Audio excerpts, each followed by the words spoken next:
Hi guys, and welcome back to Run, Stretch and Succeed, and today we have a video covering speed training and why it's important when you're running ultra marathons, and also just about speed training in general and why we should all do it, the benefits, some methods and techniques. So if you're interested in that, stay tuned. Also, if you like my video, please subscribe to the channel and give the video a like. So let's get straight into it. Okay, one of the first things I want to go over is what is speed training? Why do we do it? Obviously, speed training is to get quicker, faster, a better pace, but there is quite a few benefits. Three what I can call off the top of my head is to strengthen the cardiovascular system. The second one is less energy expenditure. I can't say that word, but to use less energy. So let's say you run 5k at your PB pace. If you ran it that tiny bit slower, you would have enough energy to carry on past 5k and do 6k, 7k, 8k, depending what speed you're going on. But if we improve at your PB pace, or just your pace in general, your energy expenditure pace would be a bit faster. So that would mean you could speed up and also save on energy. Basically, what I'm trying to say in layman terms, we're trying to speed up but not use more energy while we're running, meaning we can go faster and maybe cut down our training hours but still meet our distance. And the third reason I'm thinking of at the moment is to get a better PB, to get faster, to get a better pace. Just in general, just to get another PB, you might want to get your time down or anything like that. So all three of them are good reasons, and I bet there's plenty of more reasons. So if you can think of any more, comment them down below to any of these questions, because this is going to be a very basic thing of speed training. So you could actually read a lot more into this and find out a lot more than what I probably put in my video. So if you've got any ideas, just comment them down below. But when is the best time to do speed training? Speed training might be a very short workout, but it's a very high intensity. So you really want to do it after a rest day, or a day where you've done a low intensity workout so that you can put your all in it. Speed work is very intense, even that you might not be doing the mileage. At the same time, it is so much more intense than an easy run. So why should you do speed work or speed training when you run ultras? Because if you are running 100 miles per week, that is going to take you 15 hours, maybe more, maybe less, depending who you are. But can you imagine cutting 2 hours from your workout that week out? That is a lot of time. When you are training for these long distance ultras, you don't get a lot of time just to sit there and chill. So can you imagine having them extra 2 hours to have that time?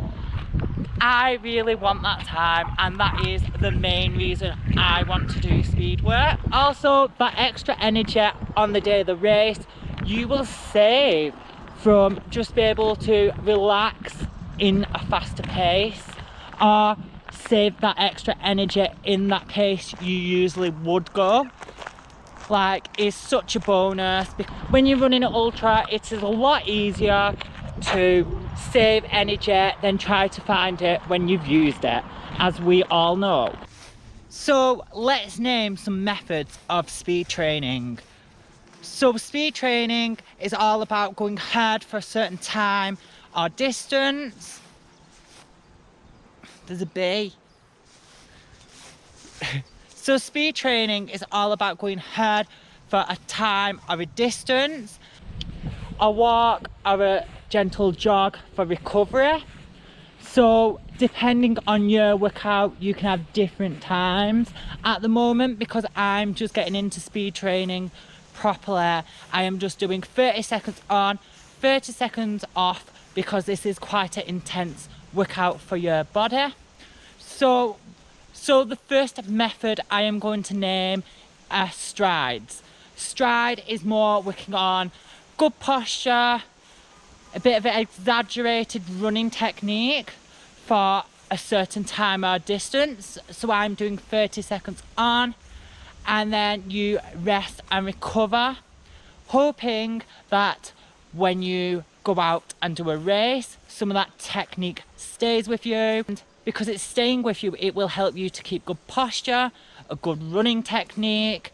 It will get your speed up, prevent injury, and it will just keep your core engaged while you are running that 5k, 10k, ultra marathon, and whatever race you are doing. So the next training method I am going to name is interval training. Interval training is quite measured. So you will do 30 seconds on or your time or distance, and then 30 seconds off or whatever distance you want to spend off. But every time you do this, it will be the exact same time. So you will do 3 sets of 30 seconds on, and in between that you will do 3 sets of 30 seconds off. So the time in the rest period and the intense period is always going to be the same throughout the workout. I would do this on a track or a little flat surface, forwards and back, trying to keep it the same place every time, so it's easier to see that improvement. The third training method I am going to tell you about is Bartlett training. Bartlett training is the exact opposite to interval training, as it is not timed, it's very random and erratic. So in fartlek training, it would be good to use if you were running somewhere you didn't know, running trail and on road, because you obviously can't do interval training on a road because cars will stop you. So what you could do is 30 seconds running, then maybe slow for 20 seconds, then you might want to run a mile, then you might be crossing a road, so you might want to walk that and have that as your recovery. So it is better for if you don't know where you are, or if you just don't know how you are that day, you feel a bit weak, like you could have had a heavy weekend, maybe you just don't feel that well. So it's a good method of getting that speed work in, but also at the same time you can have a bit of a rest, maybe not as an intense workout, but still try to get some speed work in there. So it is a very good speed technique itself. And maybe you might just prefer this technique. And the fourth and final one I am going to mention is hill sprints. This is going up and down a hill, and you could do this for a certain time, a certain distance, try to keep it equal each time. But this also will improve on posture, running form, it will give you strength in your legs, because when we run up hills, a lot of us do lose our running form, what will make us slower. So it is just more concentrating on keeping that form good, concentrating on the form, working on technique, but also we are building our strength in our legs. Also, we are just practicing getting some of them hills done for them hillier races. So guys, I put all these things in my training plan for over the next couple of weeks, as I do want to speed up. I want to get my training hours down, because I do train for a lot of hours a week, not just running. I do other stuff. I teach pole dancing and I do flexibility training. So I hope this gives you a basic understanding of speed work, because you can literally talk about this for hours. I will try to link some more things down below, as some of you might want to read more on it. Also, my next challenge video is going to be my Instagram followers choose my trail. I'm going to choose a new trail, and when it comes to a fork or a turn, I'm going to set right or left, and whatever is picked the most, I am going to take that direction.